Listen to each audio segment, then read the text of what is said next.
The unfortunate truth today is that companies nowadays are not grooming leaders. At best, they're training managers.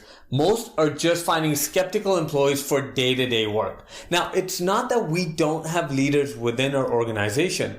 The problem is that most organizations don't know how to find these leaders. Today, I'm going to show you what kind of leaders you should be looking for within your organization.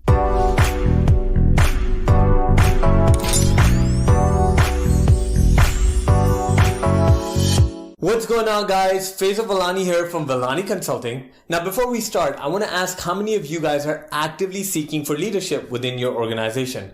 Leave me a comment with yes if you are and no if you're not.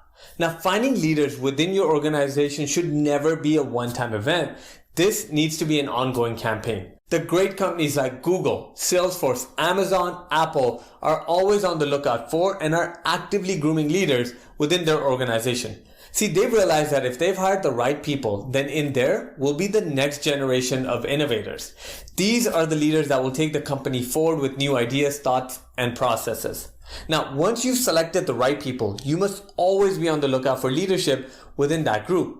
I have a previous video that teaches you how to select the right people. If you haven't seen that, go take a look and then come back. See, typically this is where companies will miss the mark. They find someone who is great at their current position and then decide to move them up to a leadership role. When you do that, you've hired a manager, not a leader.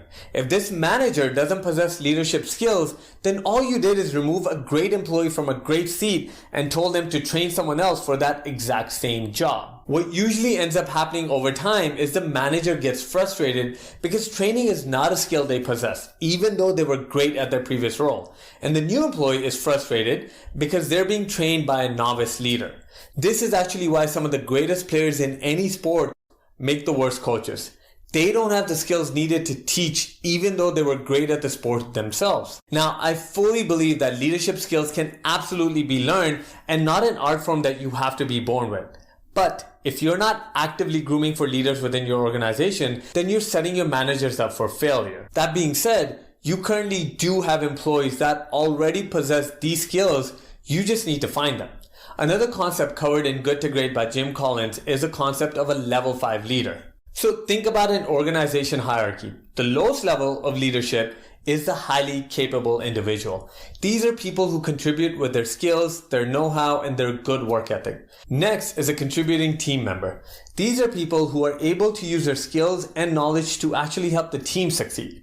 The next level is a competent manager, and these are managers capable of organizing their team to efficiently reach a predetermined objective. Level 4 is an effective leader. Now, this is where the majority of the leaders can be found.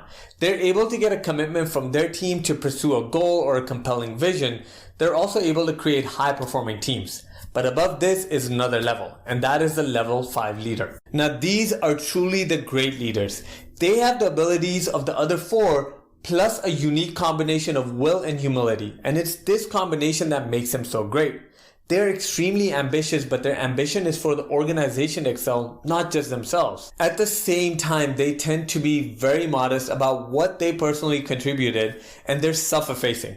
They're driven fanatically, even obsessed to produce exceptional results. But again, this obsession is for sustainable results. And that's the key word here. This is not a one-off heroic event. They have a drive to be consistently excellent. They also share praise amongst the team when things go well, and they take the blame when things go wrong. By sharing this praise and taking the blame, they make their team extremely loyal and committed to them. They're also normal people. They don't have larger-than-life personalities or celebrities, and usually they come from within the organization, and that's because their greatness usually comes from quiet, hard work rather than big acts. Their best quality is that they build successors. They build these successors to be more successful than even they are. And that is a contrast between a level 4 and a level 5 leader. A level 4 leader will sometimes set up their successors for failure in order to make themselves look good.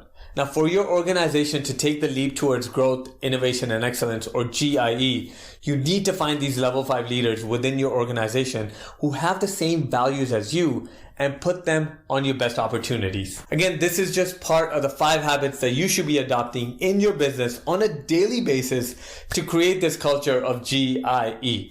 And that is why I've created a free special mini course called Growth Equals Innovation Plus Excellence. Click on the link below to check it out right now, or go to velaniconsulting.com/GIE. Also, subscribe to the channel and leave me a comment on this and any other topics you'd like me to cover in the future. Again, this is Faisal Velani from Velani Consulting, and as usual, let's grow, innovate, and excel together. I'll see you next time.